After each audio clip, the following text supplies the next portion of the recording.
I think आप लोग जुड़ गए होंगे। ठीक है, चलो आज हम लोग बहस करेंगे विच पे एज ए रिलेटिव प्रोनाउंस। एक बात मैं आपके साथ शेयर करना चाहता हूं कि ये बात अपने दिमाग में आप हमेशा रखिएगा कि इंग्लिश जो है ये एक लैंग्वेज है, ये सब्जेक्ट नहीं है। और लैंग्वेज जो है ये बहुत ही ब्रॉड होती है।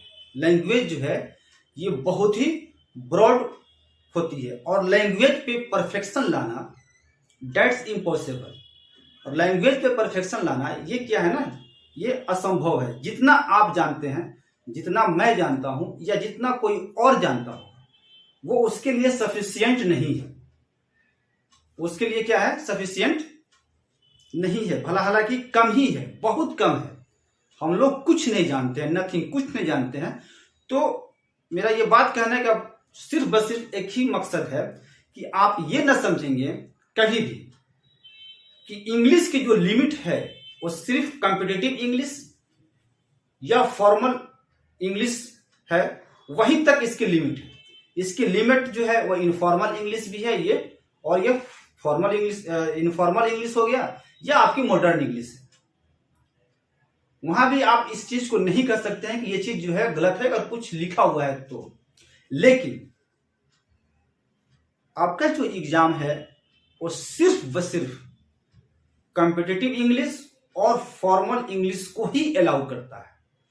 लेकिन ये दिमाग में बात आप लोग कभी अपने दिमाग में ये बात नहीं लाइएगा कि इंग्लिश की जो लिमिट है वो सिर्फ व सिर्फ कॉम्पिटिटिव इंग्लिश या फॉर्मल इंग्लिश तक ही इसकी लिमिट है।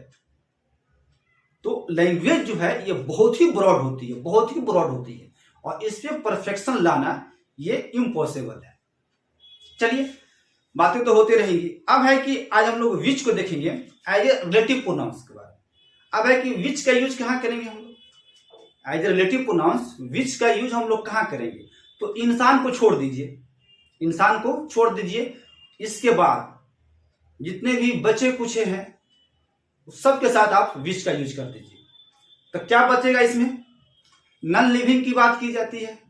अगर इंसानों को हम छोड़ दें, इसमें से हटा दें, तो किसकी बात की जाएगी, नॉन लिविंग की बात की जाएगी, एनिमल्स की बात की जाएगी, या किसी थिंग्स की बात की जाएगी, या किसी और चीज की बात की जाएगी। तो सबके सबके साथ जो है वहां पे विच का ही यूज होगा एज ए रिलेटिव प्रोनाउंस को। अब रिलेटिव प्रोनाउंस बार बार इस चीज को रिपीट करना पड़ता है, इसलिए कि ऑनलाइन क्लास है।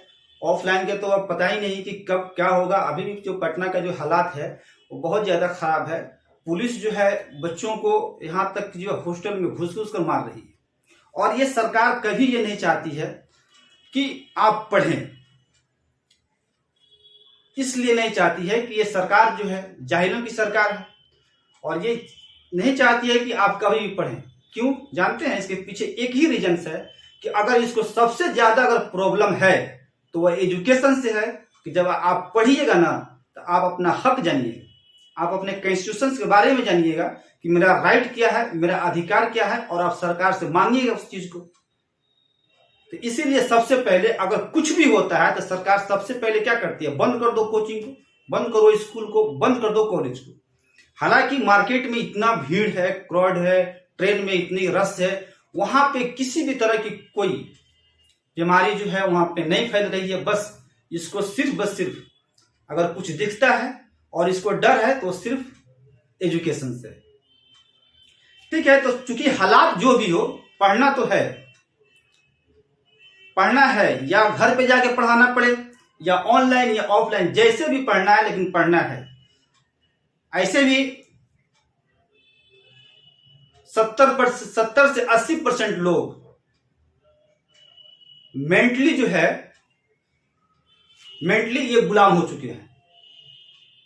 बस सरकार यही चाहती है कि आपको मेंटली इतने न टॉर्चर करे, इतनी न परेशान करे, आपको इतने न मार दे कि आपके पास सोचने और समझने की कुछ सलाहियत बचे ही नहीं। बस इसका मेन एम्बिशन सरकार की यही है। ठीक है, आगे मैं और कुछ नहीं बोलूंगा, लेकिन जब जरूरत पड़ेगी तो ऐसा कुछ नहीं है, दिल में आग है तो कभी ना कभी तो भड़क ही जाएगी। चलो, लेकिन पढ़ना है, पढ़ना है, इसके पीछे नहीं हटना है, बैक नहीं हटना है। पैसा रहे नहीं रहे उससे कोई मतलब नहीं है। आप फीस दे पाते हैं नहीं दे पाते हैं उससे कोई मतलब नहीं है। बस पढ़ना है तो पढ़ना है और अच्छे से पढ़ना है। तो अब है कि रिलेटिव प्रोनाउंस किसे कहा जाता है? रिलेटिव प्रोनाउंस हम किसे कहते हैं? जिन शब्दों को हम नाउन या प्रोनाउन से रिलेट या लिंक करने का काम करते हैं, या अक्सर जिन शब्दों से हम नाउन या प्रोनाउन को लिंक या कनेक्ट करने का काम करते हैं अक्सर अपने पिछले शब्द से, तो उसे हम लोग रिलेटिव प्रोनाउंस कहते हैं। अब है कि इतना मतलब ये नहीं आपके दिमाग में आना चाहिए कि विच जो है, विच ये सिर्फ और सिर्फ रिलेटिव प्रोनाउंस है, इंट्रोगेटिव प्रोनाउंस भी है। ये रिलेटिव प्रोनाउंस है, मतलब अकॉर्डिंग टू सिचुएशन। ये कभी कभी एडजेक्टिव भी बनता है, कभी कभी जब क्वेश्चन पूछने का काम करेगा तो ये आपका इंट्रोगेटिव प्रोनाउंस हो जाएगा। लेकिन जब कनेक्ट करने का काम करेगा किसी दो सेंटेंस को, तो रिलेटिव प्रोनाउंस में कम से कम एटलीस्ट कितने क्लॉज होते हैं? 2 क्लॉज। एक आपका मेन क्लॉज होता है और दूसरा आपका सब ऑर्डिनेट क्लॉज होता है। और सब ऑर्डिनेट जो क्लॉज है ये टोटली किस पे डिपेंड रहता है? आपका मेन क्लॉज पे ये डिपेंड रहता है। ठीक है, तो हमेशा जो ये रिलेट करेगा ना, तो अपने पिछले शब्द को, मतलब नाउन, वो तो या तो नाउन होगा या प्रोनाउन होगा, तो हमेशा जो है अपने पिछले शब्द को ही रिलेट करता है। ठीक है, और उससे अपना रिलेशन दिखाता है, उससे अपना रिश्ता दिखाता है। तो इंसान की बात छोड़ दीजिए। अब उसके बाद जो भी बचे कुचे हैं सबके साथ आप क्या करेंगे? विच की ही प्रयोग करेंगे। अब है कि क्या बचेगा? तो वहां पे अब नॉन लिविंग की बात की जाती है, एनिमल्स की बात की जाती है, किसी वस्तु की बात की जाती है, या किसी चीज की बात की जाती है। सबके साथ क्या करेंगे हम लोग? विच का प्रयोग करेंगे as a relative pronoun. Second इसका क्या है कॉन्सेप्ट? एक सिचुएशन ऐसा भी आएगा, मतलब सारा का सारा बर्डन आप कह सकते हैं रिलेटिव प्रोनाउंस में सारा का सारा जो बर्डन है वो सारा का सारा बर्डन जो है आपको विच पे है। हम लोग हु को यूज करते हैं इंसान के लिए, हु हमारा सब्जेक्टिव केस होता है, हुम का यूज करते हैं हम लोग इंसान के लिए, ये हमारा ऑब्जेक्टिव केस होता है। और व्हिच का भी इस्तेमाल हम लोग करते हैं इंसान के लिए, कब? जब पोजीशन को दिखाना हो तब। तो मात्र रिलेटिव प्रोनाउंस में एक ही शब्द है व्हिच, जिसका हम लोग यूज करते हैं पोजीशन या ऑनरशिप को दिखाने के लिए। दूसरी बात यह है कि एक सिचुएशन ऐसा भी आता है कि पूरा का पूरा क्लॉज या पूरा का पूरा सेंटेंस या पूरा का पूरा क्लॉज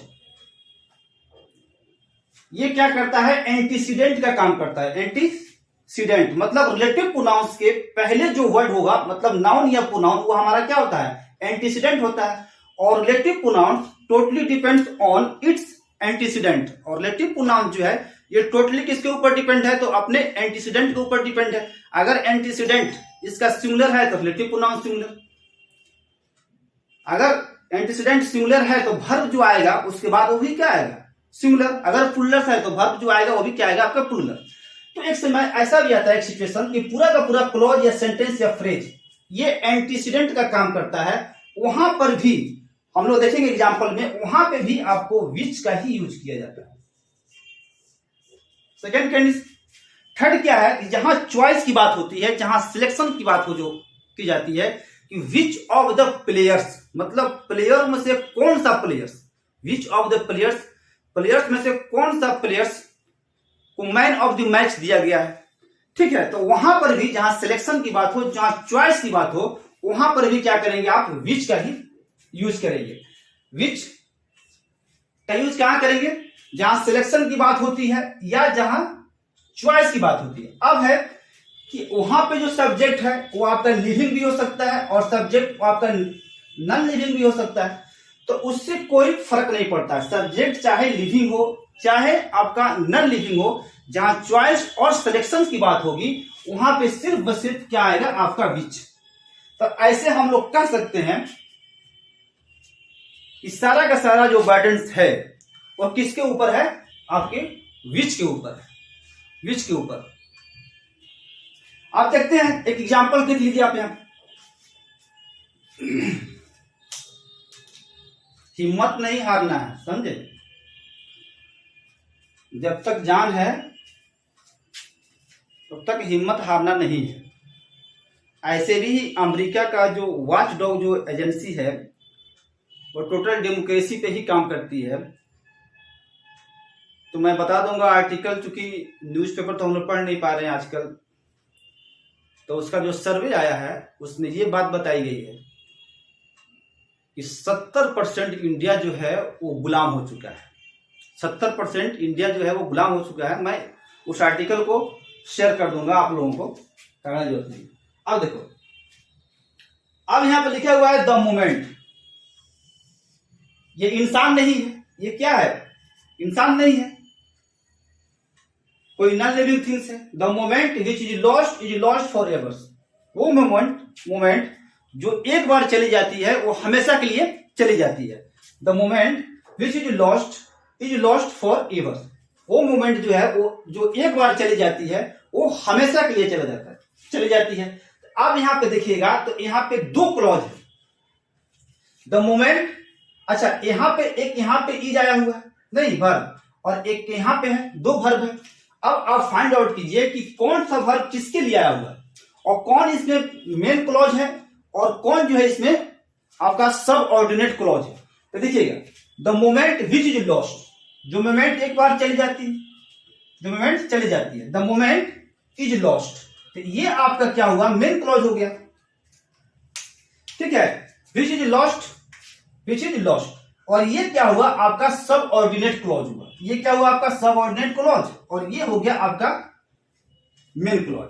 तो इसका जो वर्ब है, इस मोमेंट का जो वर्ब है वो यहां पे है, वो यहां पे द मोमेंट इज लॉस्ट, और इज जो है ये इसका वर्ब है। क्या है? इसका वर्ब है। अब है कि मोमेंट तो है, जाहिर सी बात है, इंसान नहीं है, कोई चीज है, कोई वस्तु है, कुछ भी है, उससे मतलब नहीं। ये किसको रिलेट करता है? किससे रिलेट करेगा? तो अपने पिछले शब्द से, इससे, इसका रिलेशन होगा। अब है कि मोमेंट कैसा है? सिंगुलर है या प्लूरल है? तो सिंगुलर है, इसीलिए वर्ब जो होगी वो भी क्या होगी? यहां पे सिंगुलर। क्या होगी? सिंगुलर। अब कोई क्वेश्चन पूछता है कि बताओ ये सब्जेक्ट है, सॉरी एक चीज मैं शेयर करना आपको भूल गया था। यहां पे जो विच है, विच, ये हमारा सब्जेक्टिव केस, और विच का ऑब्जेक्टिव केस भी विच ही होता है। क्या होता है? विच। और विच का पॉजिटिव केस होता है, वो होता है ऑफ विच। क्या होता है? ऑफ विच होता है। तो विच ये हमारा सब्जेक्टिव केस, ये सब्जेक्ट का काम करता है, और विच का ऑब्जेक्टिव केस जो है वो भी क्या होता है? आपका विच ही होता है, और इसका पॉजिटिव केस जो है वो होता है आपका ऑफ विच। ठीक है, चलो। तो अब है कि ये जो इज है, इज ये किसके लिए आया? आपका विच के लिए आया हुआ है। तो यहां पे विच जो है ये क्या है? आपका सब्जेक्ट है। क्या है?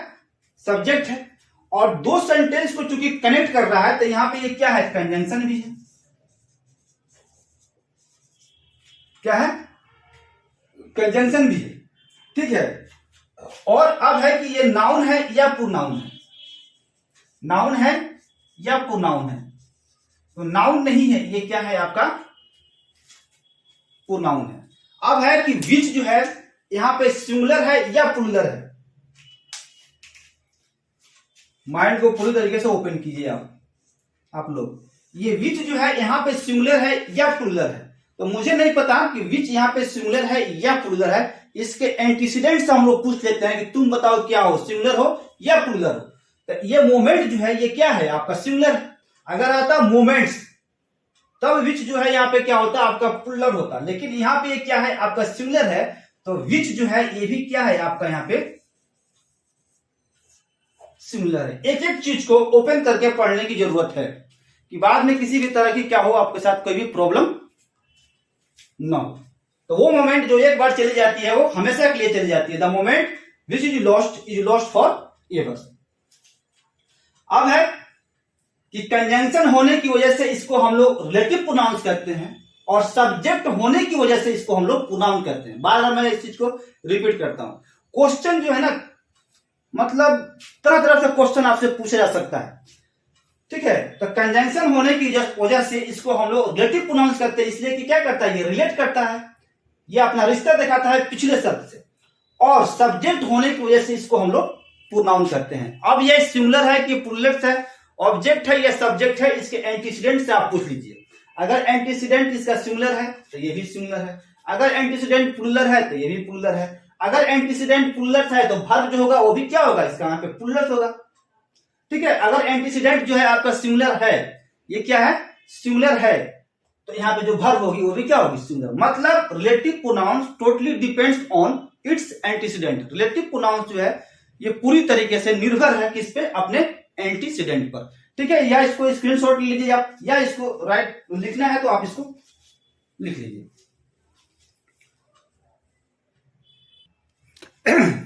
देखिए यहाँ पे, the cow which you bought is not black.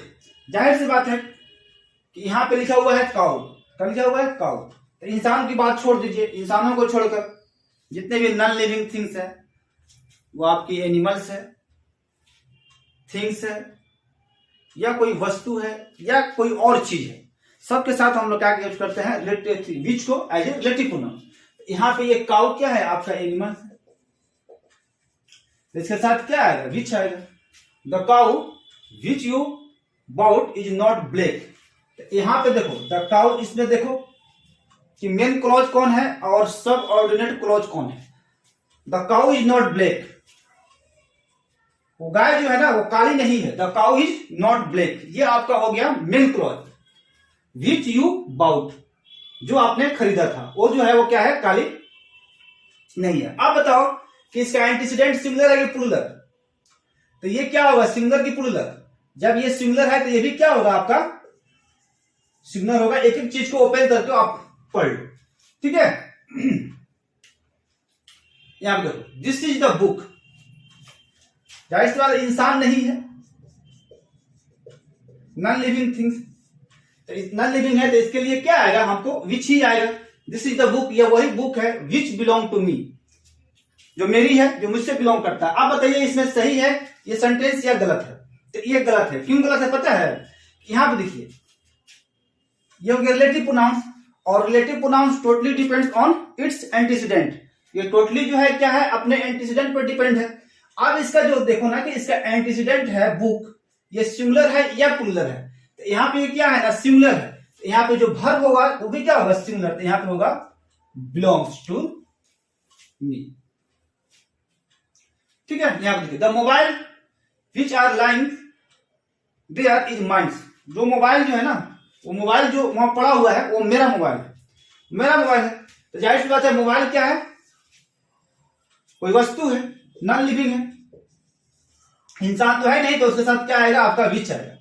Which are lying is mine. अब देखो सेंटेंस करेक्ट है या इनकरेक्ट है, सही है या गलत है। तो गलत है, क्यों गलत है पता है, इसमें देखो, तो मेरी मोबाइल है तो mobile is mine, main clause हो गया।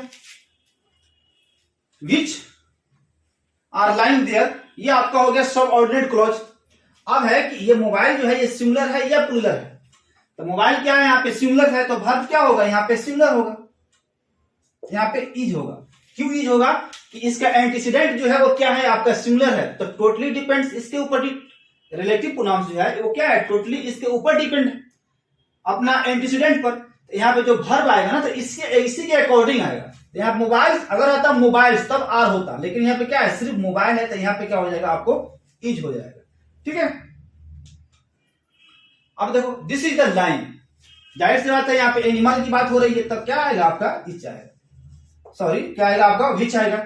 दिस इज द लाइन, ये वही शेर है, विच किल्ड योर डॉग, जो आपके कुत्ते को क्या किया था, मारा था। तो जो का मतलब होता है जो।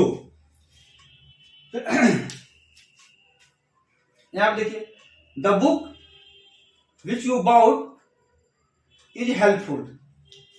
तो जाहिर सी बात है यहाँ पे ये इंसान नहीं है, कोई नॉन लिविंग थिंग्स है। इसके साथ जब भी होगा किसका यूज होगा, विच का, और ये अपने पिछले शब्द को से क्या करेगा, रिलेट करेगा। इसका संबंध जो होगा वो किससे होगा, पिछले शब्द से होगा। तो द बुक इज हेल्पफुल, यह हो गया आपका main clause, the book is helpful. Which you about, यहां पे जो विच है ना ये ऑब्जेक्ट है, इसका सब्जेक्ट यहां पे, ठीक है, विच यू अबाउट। तो यहां पे जो है किताब क्या है ना, हेल्पफुल है। विच यू अबाउट, जो आपने खरीदा था वो किताब क्या है, वो आपका हेल्पफुल है। अब यहां पे अगर आर रहता ना, आर, फिर भी क्या हो जाता गलत, इसलिए गलत हो जाएगा कि टोटल इसी के अकॉर्डिंग काम करना है इसको, इसके बाहर इसको नहीं जाना है कोई भी, ठीक है। जैसा ये होगा इसका एंटीसीडेंट, वैसे ही वहां पे भर्ब आएगा। अगर यहाँ पे एंटीसीडेंट पुलर है तो भर्ब भी पुलर होगा, अगर एंटीसीडेंट यहाँ पे सिंगुलर है तो क्या होगा आपका सिंगुलर होगा। सिंगुलर तो सिंगुलर, पुलर तो पुलर होगा। और एक एक चीज के पार्ट ऑफ स्पीच निकाल को आपसे कीजिए, मैंने बहुत सारे वीडियो में इस चीज को बताया है, एक एक चीज को डिफाइन किया। तो चूंकि ऑनलाइन क्लास है, अगर प्रॉब्लम है तो खैर वहां तो मैं हूं। यहां पे देखो कि कहां पे गलत है, द बुक, इसमें बताओ कि सबऑर्डिनेट क्लॉज कहां है और मेन क्लॉज कहां है। यहाँ पे थोड़ा देखिए, the book which cost ₹15 it is selling well. अच्छा ये बताओ, यहां पे जो इट आया है ये किसके लिए आया है। यहां पे जो द बुक है, द बुक के लिए है। इसको सेंटेंस को ऐसे लिखोगे क्या, the book it is selling well, ऐसे लिखेंगे क्या आप। यहां पे बुक क्या है आपका, इंसान नहीं है, इंसान नहीं है, तो इसके लिए तो खैर विच आएगा। यहाँ पे ये कहा आपका विच आएगा। तो आपको नहीं लगता है कि यहाँ पे जो ये इट लिखा हुआ है ये सुपरफ्लुअस है, ये बेकार है, इसको आने की कोई जरूरत ही नहीं है। और चूंकि पर्सनल प्रोनाउंस कोई अगर नॉन लिविंग थिंग्स है तो उसके लिए क्या आता है, इट ही आता है। तो उसके लिए फिर इसको इट लिखने की क्या जरूरत है। यहाँ पे देखिए, the book is selling well, book जो है ना अच्छी सेलिंग है, कर रही है। अब है कि यहाँ पे जो है इट लाने की इसकी कोई जरूरत नहीं थी, यहीं पे गलत था, ठीक है। अब ये हो गया इसका मेन क्लॉज और ये हो गया इसका आपका सब ordinate clause. The book which cost ₹15 is selling well, ठीक है। ले लीजिए इसका स्क्रीनशॉट। सेंटेंस को देखिए तो करेक्ट कीजिए तो थोड़ा सा। The issue is very sensitive which he has raised. I have read the plays of Shakespeare which are very interesting. यहां पर देखिएगा करेक्शन कैसे करना है इसको देखो। यहां पे विच क्या है, आरपी है, इंट्रोगेटिव प्रोनाउंस नहीं है, इसलिए क्वेश्चन पूछने का काम नहीं कर रहा है, दो सेंटेंस को कनेक्ट करता है, करने का काम कर रहा है। और रिलेटिव प्रोनाउंस क्या करता है, दो क्लोज को कम से कम एटलीस्ट दो क्लोज को क्या करता है ना, कनेक्ट करता है, लिंक करता है, जुड़ता है। यहां पे जो है क्या है आपका रिलेटिव प्रोनाउंस। अब है कि the issue is very sensitive, मतलब इशू जो है, जो मुद्दा जो है वो बहुत ज्यादा सेंसिटिव है। तो क्या है, मुद्दा है ना, सेंसिटिव क्या है तो मुद्दा। तो यहां पे जो ये जो आरपी है, आरपी, तो इसका जो है रिलेटिव प्रोनाउंस, तो इसका एंटीसीडेंट कौन है, इशू है, द इशू है। व्हाट इज वेरी सेंसिटिव, मतलब सेंसिटिव क्या है, क्या है तो इशू है ना, क्या है इशू, मुद्दा है। तो अब इसको जो है इसके बगल में होना चाहिए ना, इसको बगल में होना चाहिए था जो उसने उठाया। तो यहां पे क्या है, ये गलत है, ये सेंटेंस क्या है, गलत है। अब इसको करेक्ट करना है तो क्या, कैसे लिखेंगे इसको, द इशू, द इशू। जाहिर सी बात है कि इंसान की बात नहीं हो रही है, the issue which he has raised, he has raised, वह मुद्दा जो उसने उठाया है, इज वेरी सेंसिटिव, क्या है, वेरी सेंसिटिव। अब ये जो है आपका सेंटेंस जो हो गया, क्या हो गया, करेक्ट हो गया। रिलेटिव प्रोनाउंस को अपना एंटीसीडेंट मिल गया और रिलेटिव प्रोनाउंस अपने एंटीसीडेंट के एकदम बगल में रहता है, दूर जाने की जरूरत नहीं है उसको। मतलब ये इसका एंटीसीडेंट हो गया तो रिलेटिव प्रोनाउंस यहीं पे आना चाहिए, चाहे वो हु हो, हुम हो, विच हो, व्हाट हो, जो भी हो, वो कहां आएगा, जब आएगा अपना एंटीसीडेंट के एकदम बगल में आएगा। तो होगा the issue which he has is very sensitive. The issue is very sensitive. क्या इशू जो है बहुत ज्यादा सेंसिटिव है? क्या जो उसने उठाया है, जो उसने उठाया है, तो ये आपका हो गया मेन क्लॉज और ये आपका हो गया सब ऑर्डिनेट क्लॉज। तो subordinate clause depends on main clause. ठीक है, यहां पे देखिए, I have read the play of Shakespeare which are very interesting. यहां पे ये क्या है, विच क्या है, आरपी है, रिलेटिव प्रोनाउंस है ना, अगर नहीं है, इसलिए दो सेंटेंस को कनेक्ट किया है। अच्छा, अब मान लीजिए कि सेंटेंस करेक्ट है, तो यहां पे शेक्सपियर है, थोड़ा देर के लिए हम मान लेते हैं, थोड़ा देर के लिए शेक्सपियर है, तो यहां पे क्या होना चाहिए था, विच होना चाहिए था, सॉरी हु होना चाहिए था ना, इसलिए यहां पे इंसान की बात की जा रही है, शेक्सपियर की बात की जा रही है, तो यहां पे होना चाहिए था हु, लेकिन दिया है आपको क्या, विच। ऐसे ही करेक्शन करने के लिए आपको सेंटेंस वहां पे मिल जाएगा। अब है कि विच यहां पे रिलेटिव प्रोनाउंस है, अब है कि इसका जो एंटीसीडेंट है उसको पकड़ के लाओ। इसका एंटीसीडेंट कौन हो गया, कह रहा है कि मैं पढ़ चुका हूं शेक्सपियर के प्लेज को, विच आर वेरी इंटरेस्टिंग, जो बहुत ज्यादा क्या है, इंटरेस्टिंग है। अब है कि आपने पढ़ा क्या पढ़ा है आपने, तो प्लेज को पढ़ा है, क्या पढ़ा आपने, प्लेज को। तो इसका जो है एंटीसीडेंट कौन है, प्लेज है ना, तो इसको इसके बगल में होना चाहिए था, उधर भागने की इसको क्या जरूरत थी, इसको बगल में होना चाहिए था ना, तो वहां पे इसको भागने की जरूरत थी नहीं, लेकिन चला गया उधर। अब इसको करेक्ट कर लीजिए, तो क्या लिखेंगे, आई हैव रीड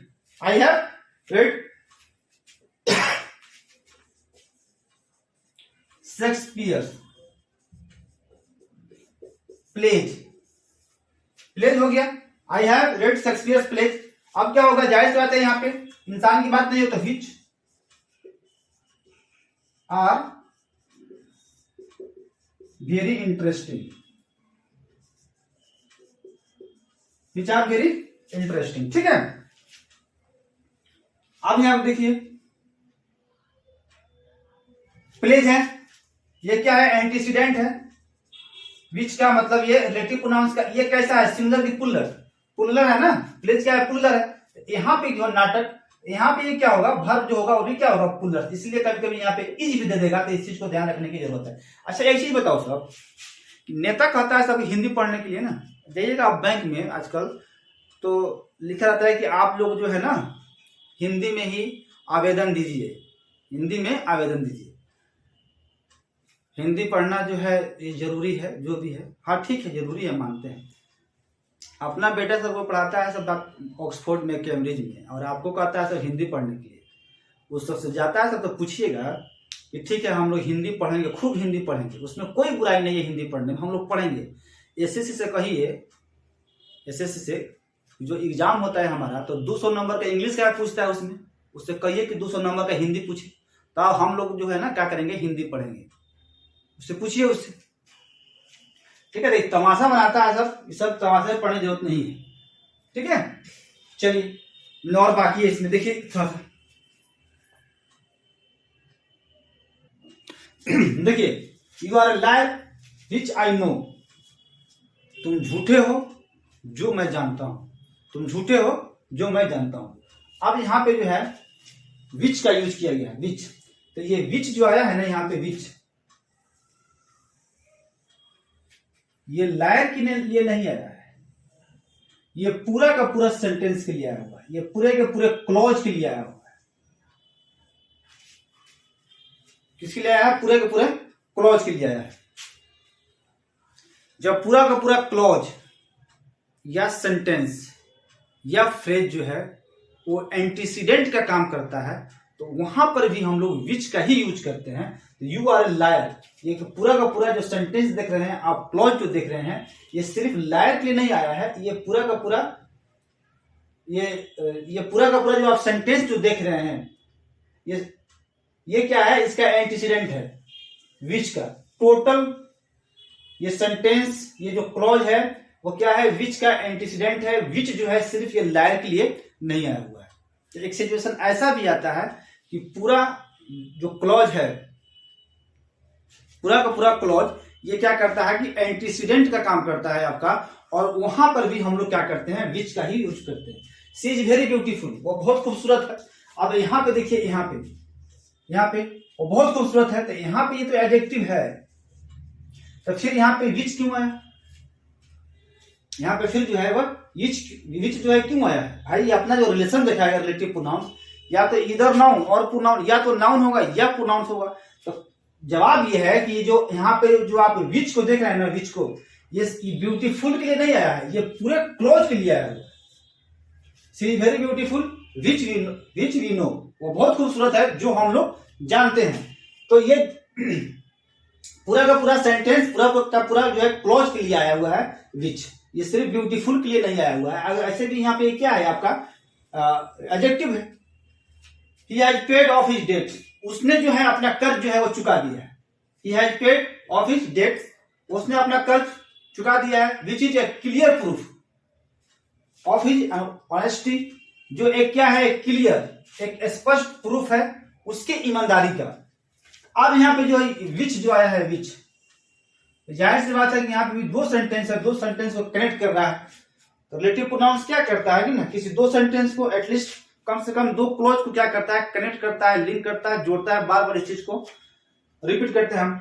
तो यहाँ पे देखिए, ये पहला सेंटेंस, ये आपका सेकंड सेंटेंस हो गया, और उसको जोड़ने का काम कौन कर रहा है, विच। तो विच जो है यहाँ पे सिर्फ डेट्स के लिए नहीं आया हुआ है, ये पूरे के पूरे सेंटेंस के लिए आया हुआ है।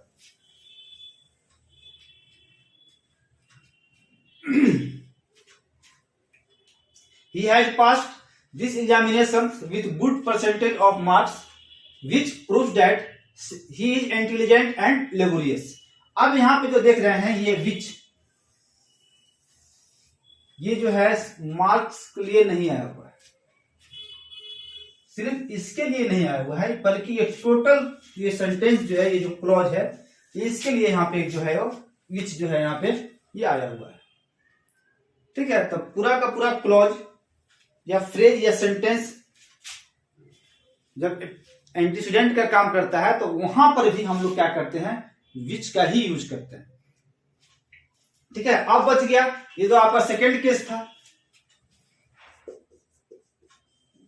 जब पूरा का पूरा क्लॉज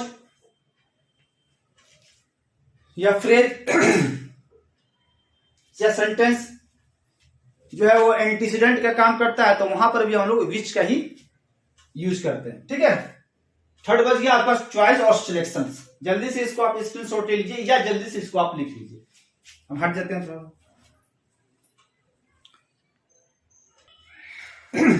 है कि in the case of selection या choice, in the case of selection की बात हो या वहां पे चॉइस की बात हो, तो वहां पर हम क्या करते हैं, वहां पे हमको विच का ही यूज करते हैं।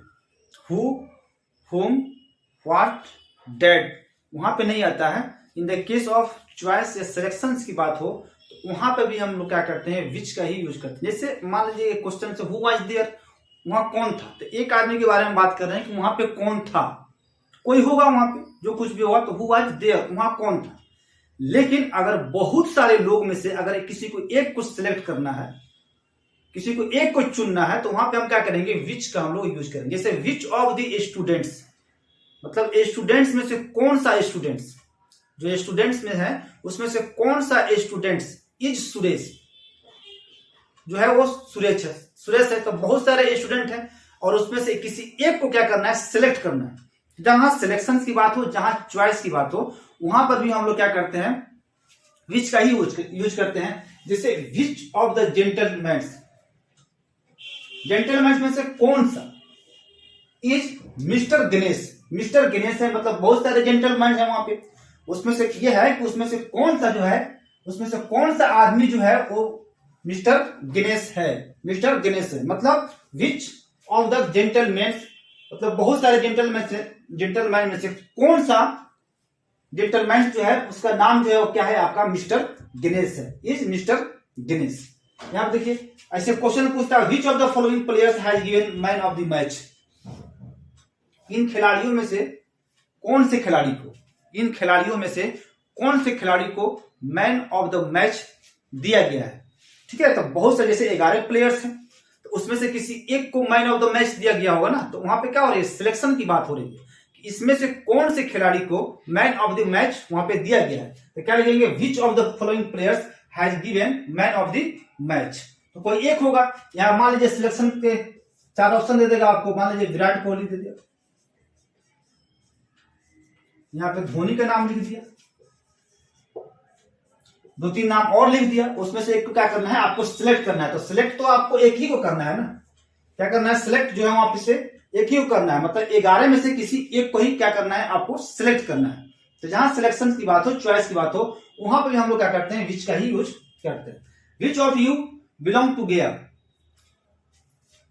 आप लोगों में से कौन सा गया से बिलोंग करता है, आप लोगों में से कौन सा गया का रहने वाला है। मतलब वहां पे कुछ लोग होंगे और उसमें से कोई एक है वो गया से बिलोंग करता होगा, तो वहां पे आप क्या हो रही है सिलेक्शन हो रही है भाई कि उसमें से कौन सा है, कौन सा ऐसा आदमी है या कौन सा ऐसा स्टूडेंट है जो गया से बिलोंग करता है। तो which of you belong to Gaya. आप देखिए सेंटेंस सही है या गलत है। यहां पे क्या होगा ना, यहां पे होगा बिलोंग्स, क्या है, आप यू को देखकर मत समझ लीजिएगा कि ये जो यू जो है ना, ये वर्ब जो आया है ये आपके यू के लिए आया है, ऐसा नहीं है दोस्तों। देखो यहां पे क्या है, ये विच लगा हुआ है, विच। सिलेक्शन कितने की हो रही है, एक की हो रही है ना, सिलेक्शन तो एक ही आदमी को हो रही है, तो वर्ब जो होगा वो भी क्या होगा आपका सिंगल ही होगा। ऐसे भी मैं बता देता हूं आपको कि यहाँ पे क्या है, ऑफ क्या है आपका प्रीपोजिशन है, और प्रीपोजिशन के बाद कौन आता है आपका ऑब्जेक्ट, या तो वर्ब होगा या प्रीपोजिशन। तो ऑब्जेक्ट किसका किसका होता है, या तो वर्ब का या आपका प्रीपोजिशन का। जो ऑब्जेक्ट होता है या तो वर्ब का होता है या आपका प्रीपोजिशन का होता है। यहाँ पे क्या है ऑफ है, ऐसे देख के आप वहां पे चक्कर मत खाइएगा कि नहीं यहाँ पे प्लेयर्स दिया हुआ है प्लेयर्स, तो यहाँ पे क्या होगा आपका हैव होगा, जी नहीं। यहाँ पे देख लीजिए ना, यहाँ पे लगा है प्रीपोजिशन, यहाँ पे क्या हुआ है ऑफ, या और ये है प्रीपोजिशन, इसके बाद आने वाला ये सारे के सारे क्या होंगे, ये आपके होंगे ऑब्जेक्ट। तो हम लोग जो वर्ब देते हैं वो अकॉर्डिंग टू सब्जेक्ट देते हैं ना, ठीक है, अकॉर्डिंग टू ऑब्जेक्ट तो हम लोग वर्ब देते नहीं है, और इसके अकॉर्डिंग क्या होगा, ये हो जाएगा आपका सब्जेक्ट। यहाँ पे देख लीजिए विच ऑफ द जेंटलमैन, अब ये मत समझ लीजिएगा कि यहाँ पे जेंटलमैन दिया हुआ है तो यहाँ पे वर्ब क्या होगा आपका पुल्लर, जी नहीं, ये इसका वर्ब नहीं है, ये इसका वर्ब है। Which is mister Ganesh, mister Ganesh कौन है, ठीक है। Which has given man of the match, ऐसे होगा। और यहां पे क्या है ऑफ, बार बार इस चीज को रिपीट करना पड़ता है, ये क्या है प्रीपोजिशन, और प्रीपोजिशन के बाद ऐसे भी देख लो ना यार, और प्रीपोजिशन के बाद आने वाला ये क्या होगा आपका होगा ऑब्जेक्ट। तो ये वर्ब जो है इनके अकॉर्डिंग नहीं है, ये वर्ब जो है इसके अकॉर्डिंग, विच के अकॉर्डिंग, ठीक है। ये सब चीजों पे, छोटी छोटी चीजों पे ध्यान रखना चाहिए। ऐसे ही गलती जो है ना यहीं पे होती है कि आपने देख लिया यहाँ पे प्लेयर्स, तो समझा कि भाई प्लेयर्स तो पुल्लर है, तो वर्ब लगना चाहिए पुल्लर, मतलब होना चाहिए यहाँ पे क्या है, लेकिन होगा है, इसलिए कि ये सारे के सारे ऑब्जेक्ट हैं दोस्त, प्रीपोजिशन के बाद आएगा। और प्रीपोजिशन या ऑब्जेक्ट जो होता है या तो प्रीपोजिशन का होता है या आपका वर्ब का ऑब्जेक्ट होता है, इसी का ना होता है, यहाँ पे होगा तो सिलेक्शन या इन द केस ऑफ चॉइस में हम लोग क्या करते हैं, वहां पे भी हम लोग जब बहुत सारे लोगों में से किसी चीज को सिलेक्ट करें, या बहुत सारी जो वस्तु है या कोई चीज है उसमें से किसी एक को सिलेक्ट करना है, तो वहां पे भी आप विच का यूज करेंगे। और इंसान को छोड़कर जो चीज बच गया आपके एनिमल्स की बात की जाती है, इंसानों को छोड़ दीजिए तो किसकी बात की जाती है, एनिमल्स की बात की जाती है, किसी वस्तु की बात की जाती है, एनिमल्स की बात की जाती है, या किसी चीज की बात की जाती है, तो वहां पे क्या करेंगे हम लोग विच का यूज करेंगे। सेकेंड का था पोजीशन इसका, जब पूरा का पूरा क्लॉज या सेंटेंस या फ्रेज अगर एंटीसीडेंट का काम करता है तो वहां पे भी विच का यूज होगा, और जहां बात होगी सिलेक्शन या चॉइस की तो वहां पे भी विच का ही यूज हम लोग करेंगे। आप कह सकते हैं कि सारा का सारा बर्डन्स जो है ये क्या है आपका विच पे ही चला जाता है, ठीक है। कल हम लोग देखेंगे डैट को, ठीक है। और जो आपके दोस्त हैं और इस चीज की उनको जरूरत है तो आपसे यही एक रिक्वेस्ट है कि वहां तक इस वीडियो को आप जरूर शेयर कर दीजिए, ठीक है। ऐसे हम लोग पढ़ते रहेंगे, चाहे कुछ भी हो जाए, हम लोगों को पढ़ना तो ही है, हम लोग पढ़ेंगे, ठीक है। जय Hind, thank you, take care.